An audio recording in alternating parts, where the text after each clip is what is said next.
Hello and welcome to Beyond Reproach. This is Stephanie Domingo. Tux Lerzel. We be drinking and we be swearing. We come to you from Bushwick, Brooklyn, where we record on land belonging to the Lenape Nation, a nation that is one of many still very much out here doing its thing, and we like to acknowledge that. This is the show about scandals and scandalousness in American politics and government. It show is. Yeah, we're doing it. So today we are drinking, it is called a whiskey sling. There is some sort of speculation on where the name comes from, and a lot of people say that it's because you would sling it back. Didn't we have a sling of some sort before? I don't think we've had a sling before. We've had lots of cocktails, but we've Maybe had not. a flip. Oh, I'm thinking of a flip or a Yes. slip. Yeah, flip. A flip, yeah. yeah. We have definitely mentioned this before in the past on this show, but back in the day, Americans drank a whole fucking lot. We were drinking all the goddamn time. It is truly baffling how much Americans were drinking every day before Prohibition. And if you think that Prohibition was not successful, you would be wrong. Along with the abolitionist movement and Prohibition together, they basically changed America's relationship with alcohol completely. People drank way, way less after Prohibition, even though the Volstead Act was eventually repealed. The abolitionist movement really did get people to sort of reevaluate how much they were drinking, how often they were drinking. It's a different world when you think about, like, people were drinking something like 8 gallons of hard liquor a year, like Whoa. in like the 17 and 1800s. There's like a sort of peaks and valleys into, like, people tended to drink more in times of depression or war, that kind of thing. And that has continued since scary. Prohibition. There's a lot to talk about here with this, and I do actually plan to do a mini-sode about this kind of topic because there's too much to get into just now when I'm just trying to talk about this one cocktail. But just keep in mind that just because Prohibition didn't happen until the early 20th century doesn't mean people weren't worried about how much we were drinking until Prohibition. That just wasn't the case. In fact, in 1785, a man named Benjamin Rush, who actually signed the Declaration of Independence, wrote something called An Inquiry into the Effects of Spirituous Liquors Upon the Human Body. He wasn't advocating for complete, like, abstinence from alcohol or teetotaling at all. He was just sort of suggesting that we needed to cut back and drink weaker spirits less often. I don't know if it was a pamphlet or a book or whatever, but in it, he wrote this sort of hyperbolic story about a friend of his, an acquaintance that he knew, who I'm right here, Tux. Yeah. Okay. This is rude. Yes. He liked to drink toddies all the time. He said he was perpetually drinking toddies. But the more he drank, he eventually graduated from toddies to grog. Grog is essentially rum mixed with water. Okay. But then he graduated from grogs to slings, and from slings to raw rum, or straight rum. Again, I'm right here. And then he died. Oh, shit. Okay. Yes. Okay. You're not dead yet. It was... Thank you for saying that yet. I'm just dead inside. Yes. So as I mentioned in our last episode 2 weeks ago, in the 1700s, we weren't really drinking very many mixed drinks, but we were cutting a lot of our spirits with water. You have something to say? Okay, he died of, like, something alcohol It just related? says, like, okay, he went from toddies to grog, from grog to slings, from slings to raw rum, and then he died. See, okay. Yeah. I need more details about this. I imagine, probably cirrhosis. I would hope so. Yeah. But, like, I don't know. But so in the 1700s... I'm sorry. I'm just thinking about... Arrested Development, and, like, this is why you don't. Yes. That's why you always leave a note. Yes. That's why you don't graduate from grog to Yes, slings. exactly. This seems extreme, but okay. Go on, I'm sorry. So as I mentioned in our last episode 2 weeks ago, in the 1700s, we weren't really drinking very many mixed drinks, but we were cutting a lot of our spirits with water. So toddies, grogs, and slings are all forms of spirit mixed with water. And back at this point in sort of cocktail history, mixed drinks were not spirit specific. Essentially, you could make a toddy or a sling with whatever you wanted. It could be gin, it could be whiskey, it could be Applejack, whatever. Mm-hmm. It was all just sort of about ratios.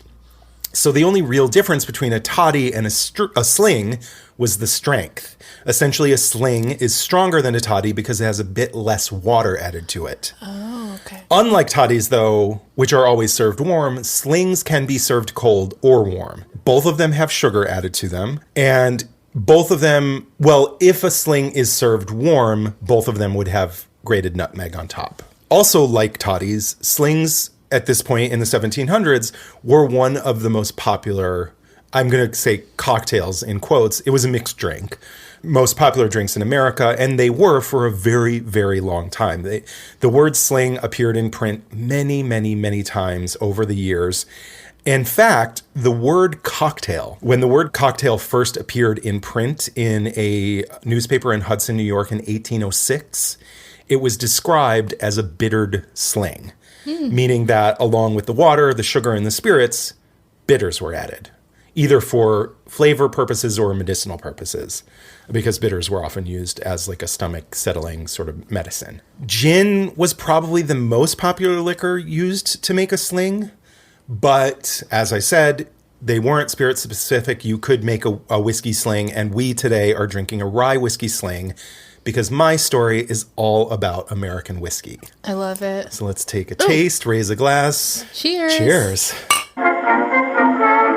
When I was a kid at school learning the golden rule, teacher often used to say, if you don't tell a lie, there's not a reason why you can't be like Washington someday. How could Washington be a married man and never, never tell a lie? It's good. It's a little sort of boring. It's just whiskey with a little bit of sugar and water. Yeah. Mixed drinks were so rudimentary at this point. That's what people would have been drinking, is just adding a little water to their spirits. And the sugar is supposed to make it a little bit more palatable, so you can sling it back. Ah, yes. So 2 weeks ago, Stephanie stole a story. I did. Stephanie told a story about GW, George Washington. Today, I am going to continue that theme for the month of September, and I will also be talking about G-dubs. W. The legacy. The legacy. OGW. Oh, literally OG-dub. OG-dub. His new name. Yes. So from the very beginning of George Washington. Oh, who's that? I don't know that girl. From the very beginning of OG Dub's first term as president, almost everyone in the country loved him. There were no political parties yet, and everyone was just trying to get along and work together for the good of the country. And that's how old Georgie wanted things to stay.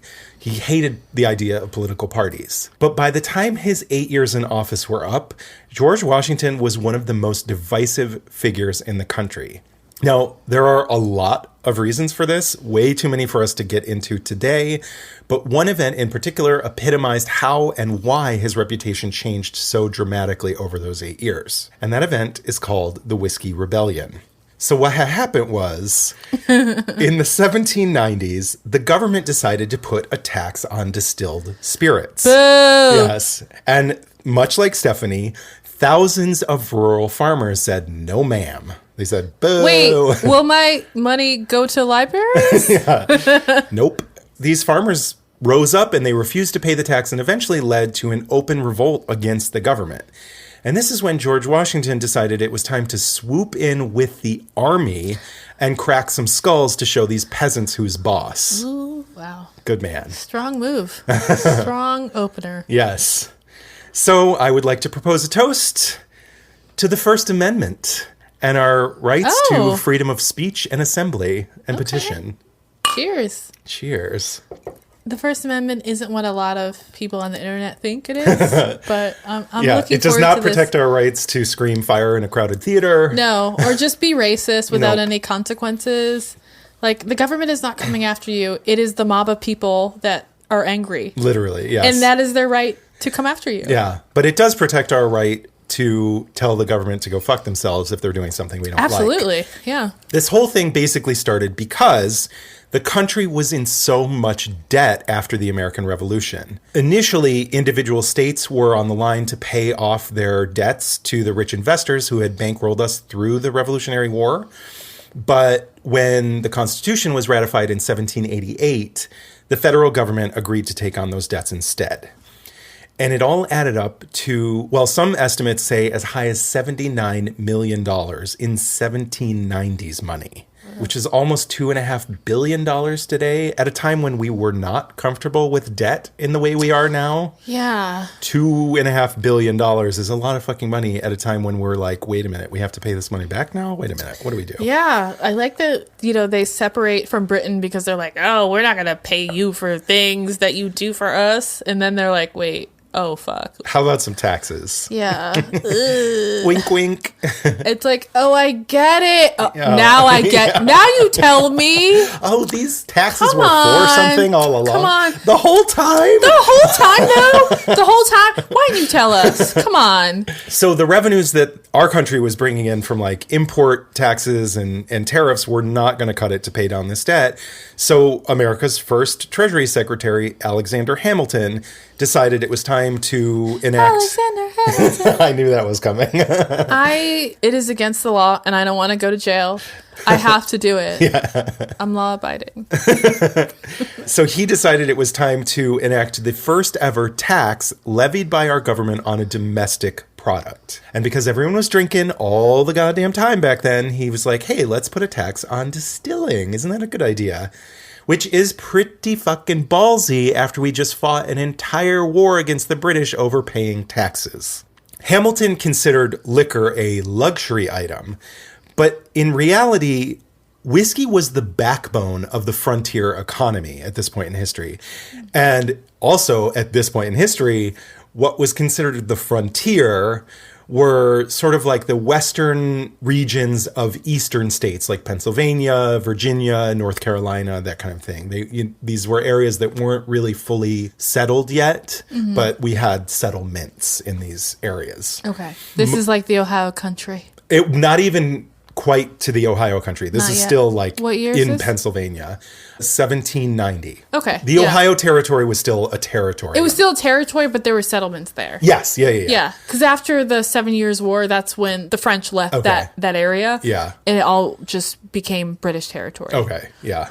They couldn't, they could only make people pay taxes if you were in a state that was part of the Union. Oh, I see what you mean. Okay. Yeah. Yes. They're not official. Yeah.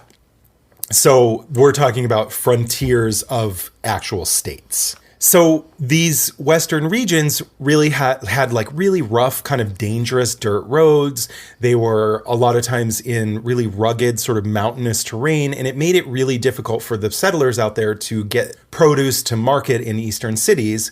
So the people living in these regions really felt like they were completely disconnected from the rest of the country. They were sort of on their own on the frontier. And a lot of times they didn't even really have access to paper money because they were so sort of separate from the rest of the country.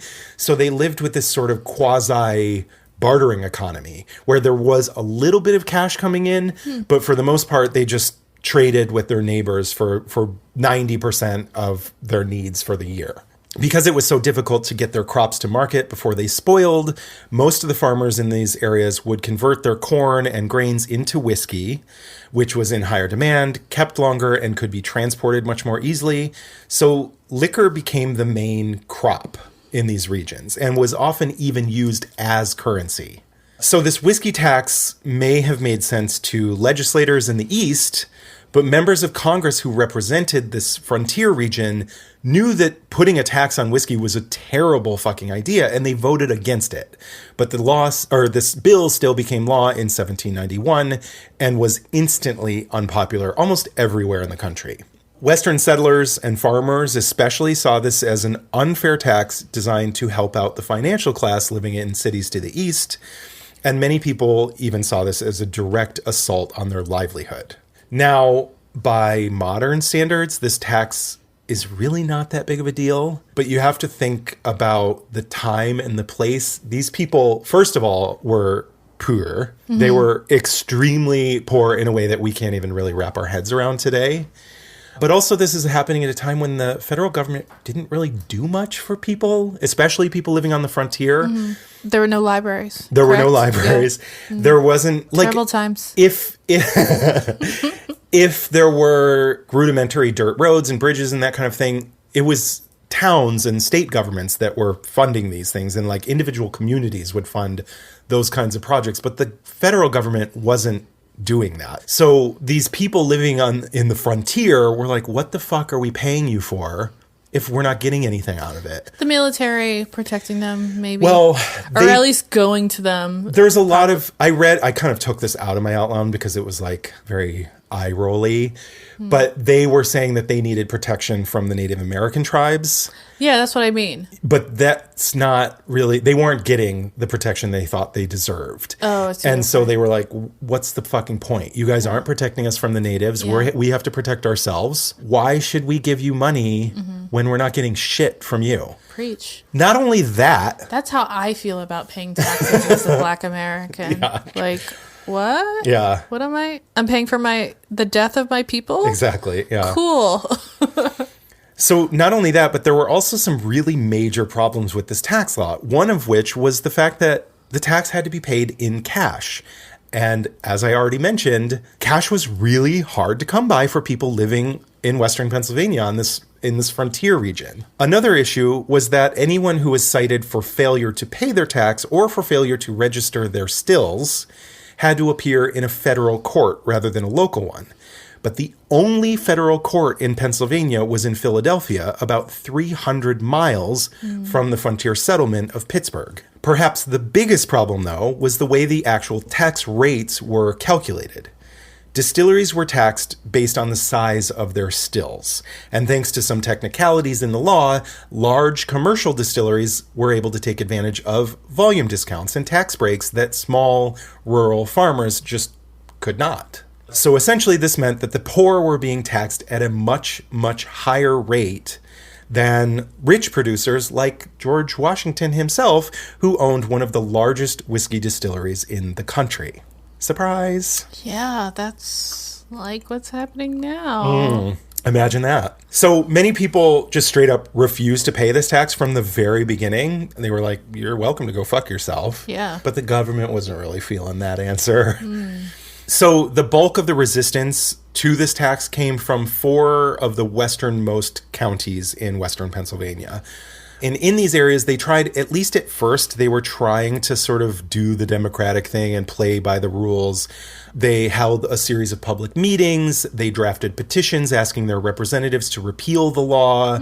They organized a tax boycott. But it became pretty clear pretty quickly that these peaceful tactics were not working, that this law was not going to be repealed. The tax collectors were going to keep banging on their door. So things turned violent pretty early on. So on September... Wait. Okay. Violence is not the answer? Well, the government didn't want the violence. It was the poors were getting violent, which you can't have that. Yeah. So on September 11th, 1791, a tax collector was riding along his route when he was surrounded by 11 men dressed as women. Hey. I don't like this, but go on. So they stripped him naked. They tarred and feathered him. Oh, no. They stole his horse, and they abandoned him in the forest.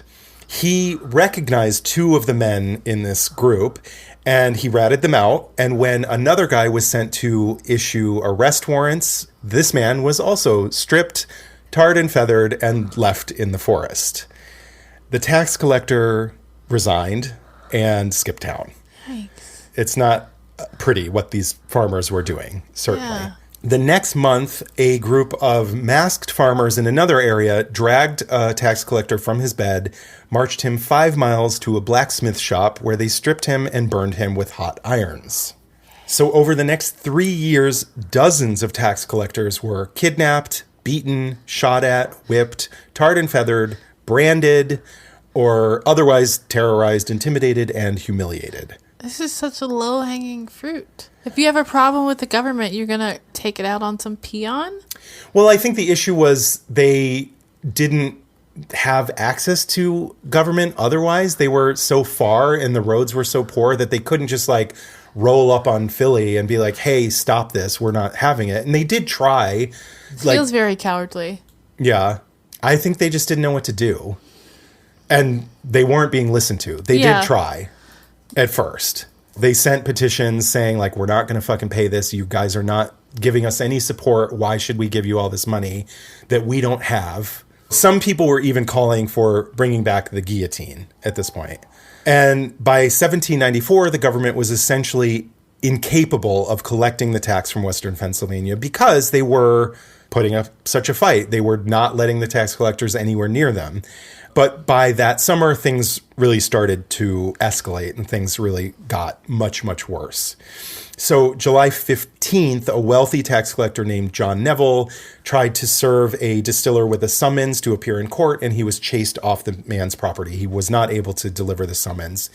So the next morning, about 50 men surrounded Neville's estate and demanded that he resign and turn over any information he had on local distillers so that he couldn't give it to the government to have them come after them as well. There was a shootout, and one of the farmers, these rebels, was killed. The next day, hundreds more people showed up and surrounded Neville's home. There were some soldiers at a post somewhere nearby. They showed up to kind of try and protect Neville's home. They helped Neville and his family escape, but the house was shot up. Several men were shot throughout the course of the day on either side. Some of them were killed, and Neville's home and his farm were burned to the ground. So after this, local leaders in the area started to worry that GW was going to send in the militia if they didn't strike first. So they were like, we need to take action. We need to do something. We need to keep escalating as we have been this whole time. 2 weeks later, about 7,000 pissed off locals marched on Pittsburgh, hoping to take the city. They gathered in a nearby field just outside the town. They listed their grievances, and they were kind of like talking about what they should do. And another thing. Yeah.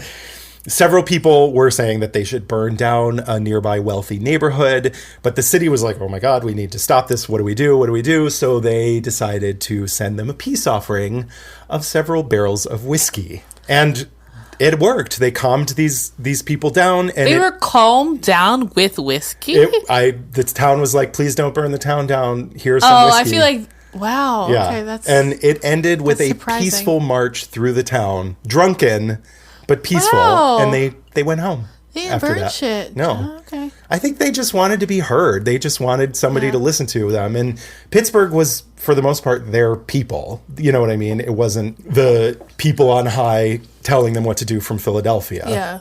I would also like several barrels of whiskey. So I think it's time to take a little break. Yeah, thank you. I have to take a wee.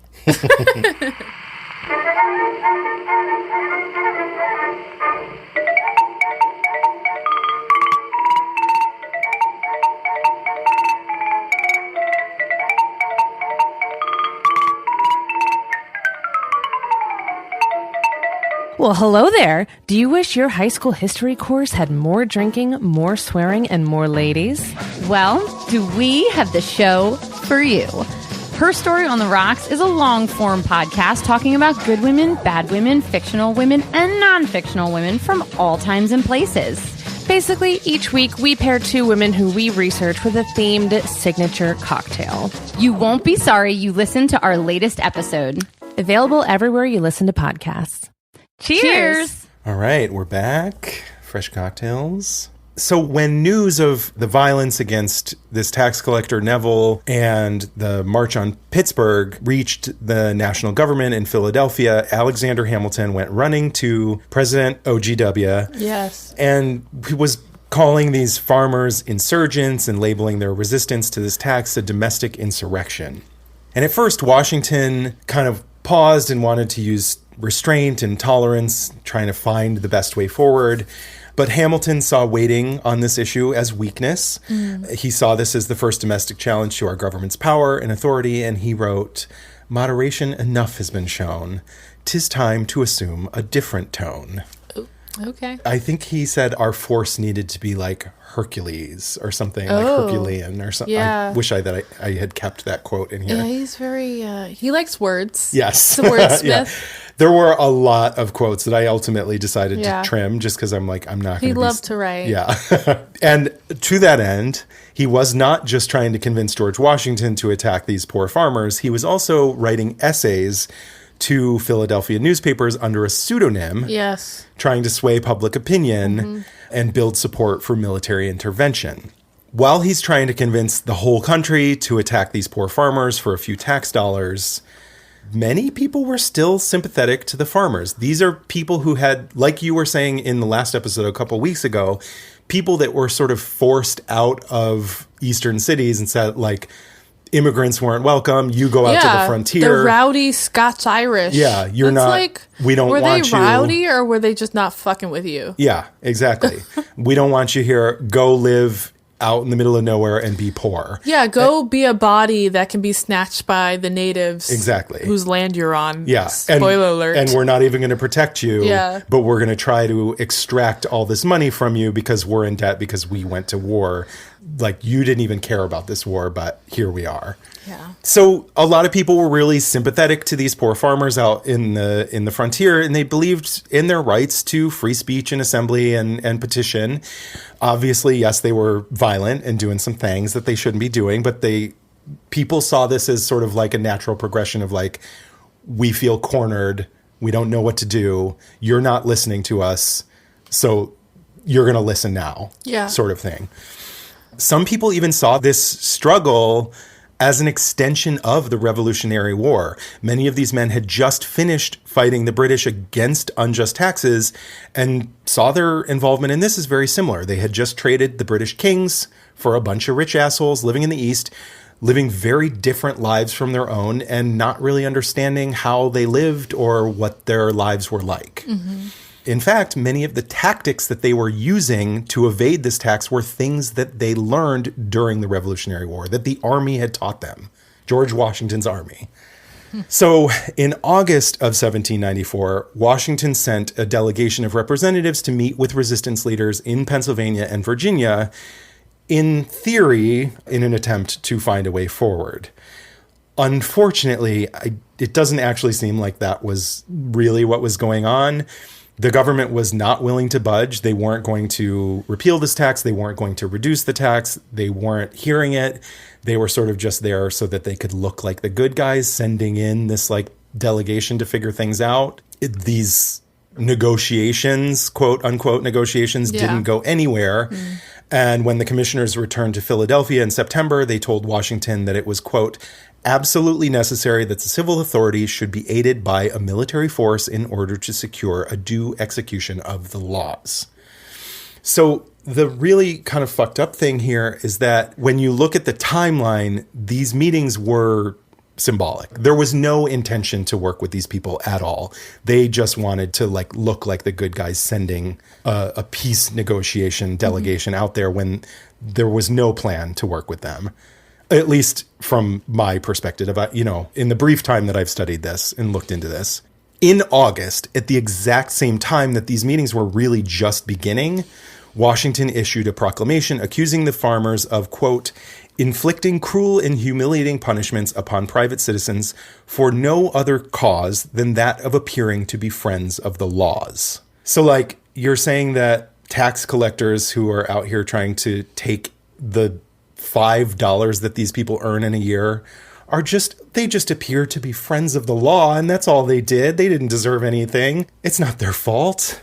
This proclamation also called on the rebels to, quote, disperse and retire peaceably to their respective abodes, and also invoked the Militia Act of 1792, which allowed the president to call on state militiamen to put down internal rebellions. And the same day that this proclamation was issued, the very same day, while these meetings had really just started, the Secretary of War sent letters to the governors of Maryland, New Jersey, Pennsylvania, and Virginia asking for help to the tune of about 13,000 militiamen. Shockingly, very few men were willing to volunteer to do this, because nobody believed that this was the right thing to do. So these states had to issue a draft, which sparked... Wait, there weren't people over there like riding for the planter class, we like to call them, like they are today? They're out here trying to take bullets for Bezos.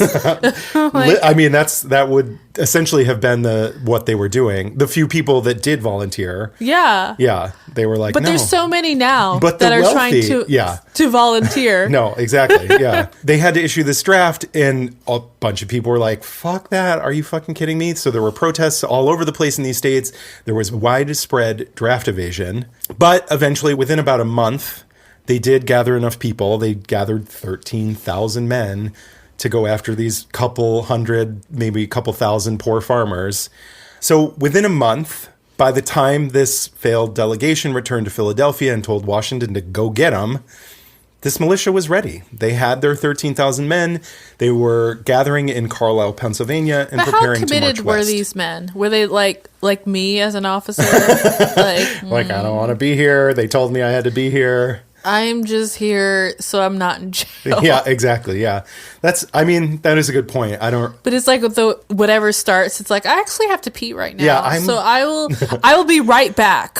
Oh, I have to take a call. Yeah, I have to call. It's my mother. I haven't talked to her in a few weeks. Like, she's worried about me. You understand? Yes. Her ficus plant is dying. It's really important. I will be back when I can. On September 19th, 1794, George Washington, OG Dub. Yeah, OG Dub. He became the only sitting president to ever personally lead troops into the field. Ever. What? And he did it against his own people. Yeah. Thanks. Yes. He wore a replica of his old army uniform from the Revolutionary War. That is really, really embarrassing. Yes. He was 62 years old. It's like a sailor costume for Literally. an adult. Yes. Like, what? Yeah. He was 62 years old. His original uniform didn't fit anymore, so he had a tailor custom make a copy so that he could wear it for old time's sake. Dude, did you not have a marketing team that told you, like, this is not a good look? Stupid. Like, even especially the teens are going to make fun of you. Yeah, right. Gen Z is out here roasting. Right? Roasting him. So all the millennials are like, tell him. Fucking side part. What are you doing? Yes. With your skinny breeches. He was out here wearing skinny breeches, y'all. Like, come on. Die already. So this march west through the Allegheny Mountains took about a month. And just about as they were almost there, they're nearly there, OG Dub starts looking around and he's like, maybe I shouldn't actually be here. Maybe this is a bad idea. I don't need to be here. But it was mostly because by the time they got there, there was no more insurrection to put down in the first place. Rumors that this gigantic fucking militia was on its way had made its way west, and everybody just fucking left. They're like, no, ma'am. Yeah. We're just a bunch of angry farmers, a couple thousand angry farmers, and you're sending 13,000 armed militiamen to come get us? Goodbye. Most of them went home. Just went back to their farms. Damn. And they're all over the place. It's not even like they're all in Pittsburgh either. They're like out in the middle of nowhere. A few of the men who had been really involved in organizing things and participated in some of the more violent acts throughout this resistance fled west to Ohio territory, where they were sort of like out of jurisdiction essentially and couldn't come after them. So in late October, George Washington just turned around and went back to Philadelphia. So wait, no one saw his outfit? The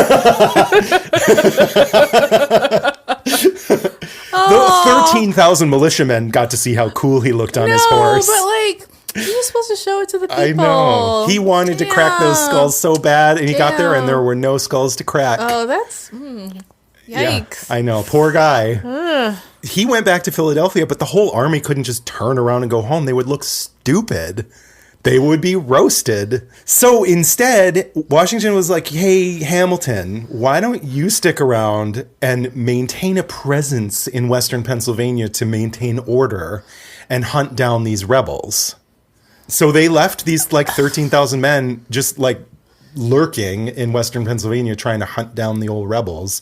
So after about a month or so, the army had ended up just going in and like rounding up and arresting hundreds of random townspeople as suspects. They had no warrants and no evidence. It was literally just soldiers showing up in the night, barging into people's homes and taking them away at gunpoint to interrogate them. But most of the people, 90% probably of the people that they were doing this to, were never involved in the first place. It was only farmers who were converting their corn to whiskey who were even a part of this in the first place. So, like, what are you doing? Sounds like no-knock warrants. Yeah, exactly. Yeah. By mid-November, 150 men had been arrested, but all but 33 of them were released because they had no evidence. None at all. So in 1795, the rest of these men, the 33 who remained, were indicted on an assortment of crimes and were facing prison sentences, but they were eventually let go. George Washington was basically like, these dudes were not the organizers of this whole thing. Yeah. So, like, just don't fuck with them. Like, leave them alone. Let them go. 2 men, however, were found guilty of treason. 2 men who had stayed. Oh. There was some evidence against them. They were found guilty of treason and sentenced to hang. Wow. But the next year, George Washington decided to give the first ever presidential pardons in American history and released these 2 men, sent them on their way. A bunch of people were fucking pissed. People in Philadelphia. So a bunch of people in the government were pissed about this.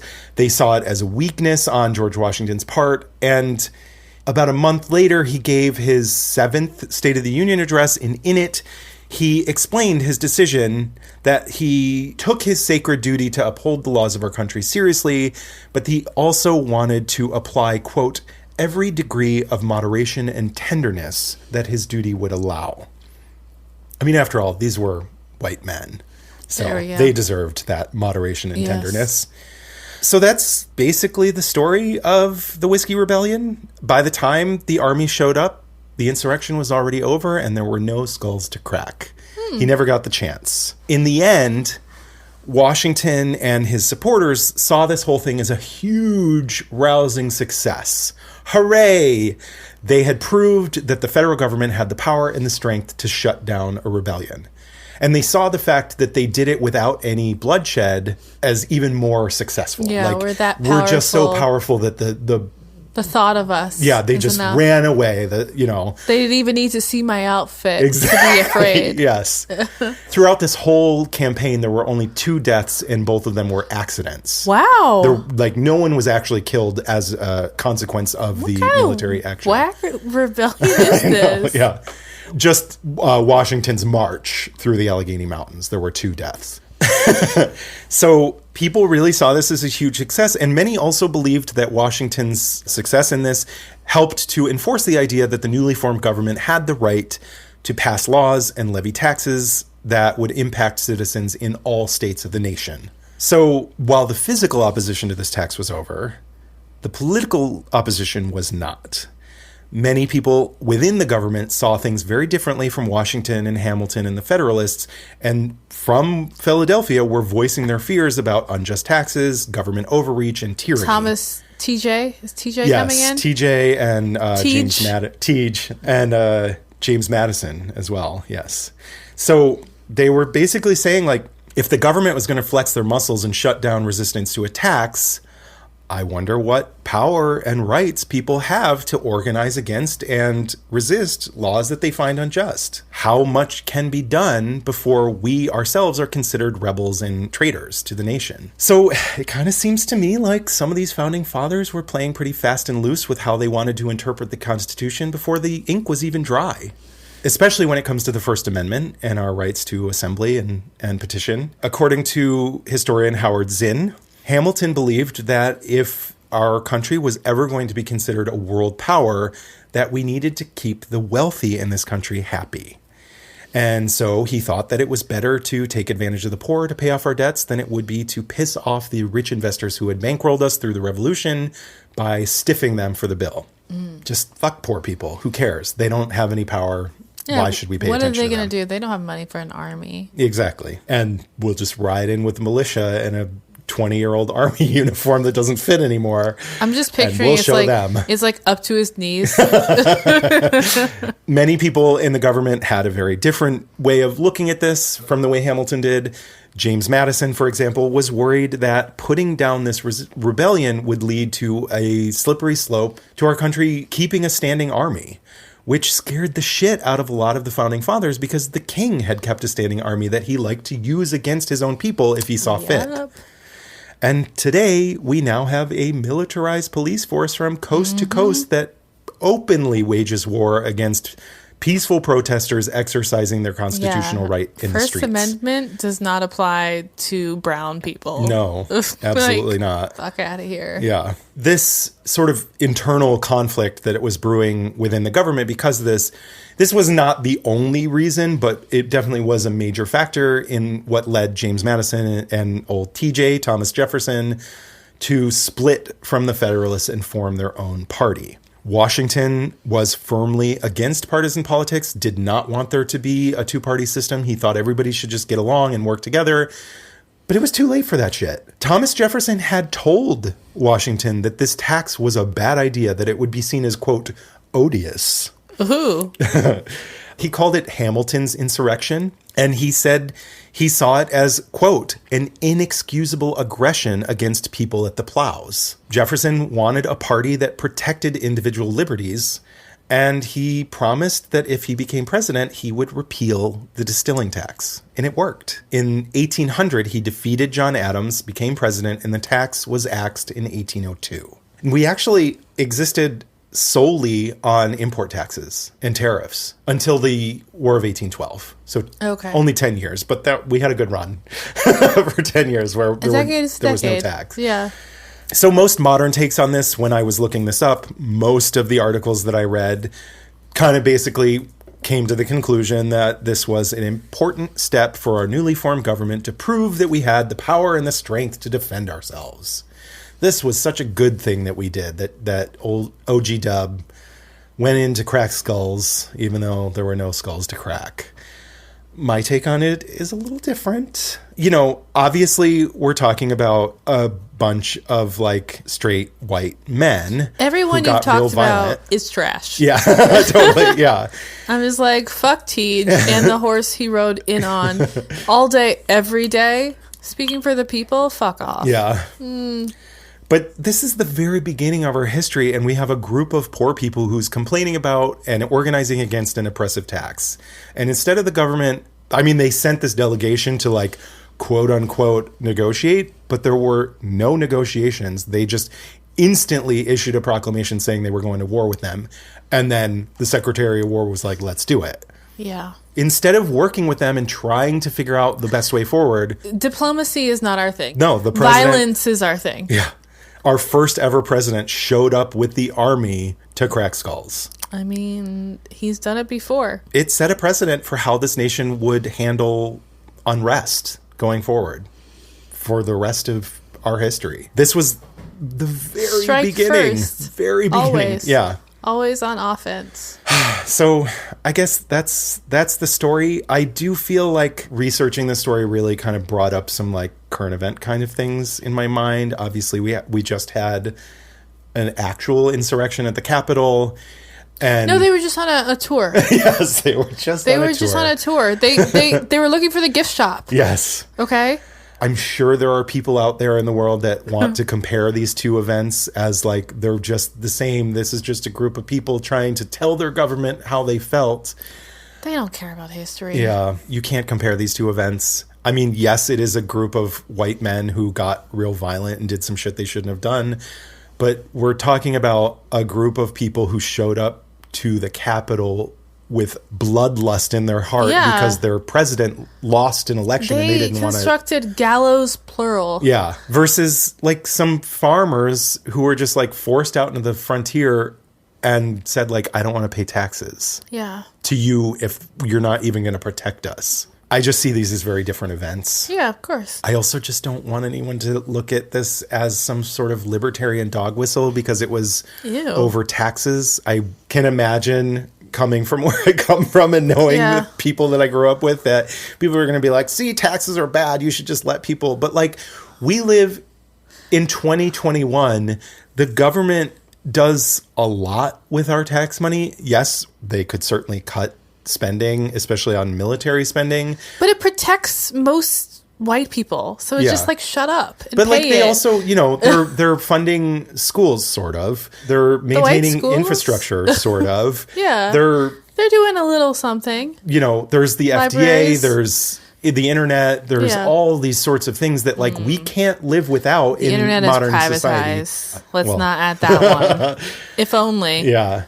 But like we can't live without these things. And I would be happy to pay more taxes if it meant we would get universal health care, subsidized higher education.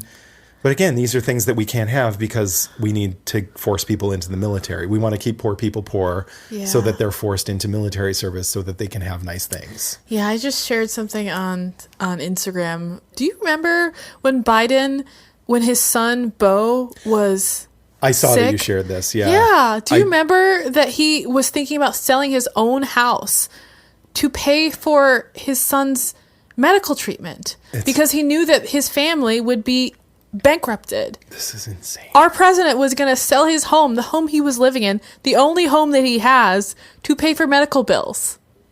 And Obama was going to give him a loan. Like, don't do that. This is wild. This is our country. Yeah. America. Why? I know. This doesn't need to happen. Yeah. So the bottom line is, like, before you try and use this as some libertarian dog whistle because it's over taxes, you just go fuck yourself. Yeah. It's not the same thing. This is a complicated story. It's hard to figure out who the hero of this story is because there's just men involved. So there's no hero. Yeah. Go on. I do want I want to instinctively side with the poor in this story because like the government was fucking shit up and like these people they didn't want to be out there. Like they couldn't live in the city because we don't want you to get out of here. They emigrated here. No one forced them to come and be on native land. Yeah. No one did. Yeah. So, but I don't think they knew when they were emigrating that once they got to the cities that they were going to be like, we don't want you here either. There are no heroes in this story and that's okay. Yeah, I know. Yeah. I just had a really hard time kind of figuring out like what perspective to like take on what this all meant. But ultimately, like it's the government went to war against poor people because they tried to have a voice. Yeah. And that's fucked up. Yeah. The end. Right. That was a ride. Yeah. Thank you for that. I have so many thoughts and feelings about this. That could be its own podcast. It's not an easy story. It's not cut and dry. It's not. Yeah. Yeah, I mean, there's few easy stories. Like, not every story is Elvis. Okay. Facts. That's unfortunate, but true. Are you going to do a mini about... I'm going to do a mini sort of about alcohol consumption, not really specifically about this story, but it does sort of start with this story and like some of the other intentions of this tax. Look forward to it. It's going to be great. Mm-hmm. But yeah, my cocktail is... I have like one sip left. I have an ice cube that is mostly melted at this point. America's history is juicy. We just add whiskey and water and a little bit of sugar, right? That's it. That's it. So thank you so much for listening to Beyond Reproach. This has been Stephanie Domingo. And Tux Lurzel. Thank you to Tim Clough, our editor, sound engineer, our podfather. We could not do this without him. Big facts. Facts are facts. That's right, America. Facts are facts. America. Bye. Bye.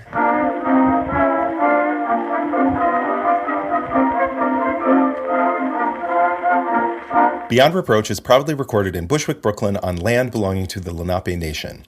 Please note that we are not historians, we're just a couple of drunks who never shut up and love history. A full list of all source information can be found in the show notes on our website. Please take a moment to rate, review, and subscribe. And remember that written reviews are especially important. If you like us, please do one of two things. Leave us a review on Apple Podcasts, or send this episode to a friend, family member, or someone who you think would be into it. Don't forget to follow us on social media, and make sure you follow us on Instagram because we post our cocktail recipes the Thursday before each full episode. Please drink along with us if you are not driving. We also have a shop at beyondreproachpod.com. Get your merch, brand yourselves, and we have exclusive content on Patreon where you can directly support the production of our show.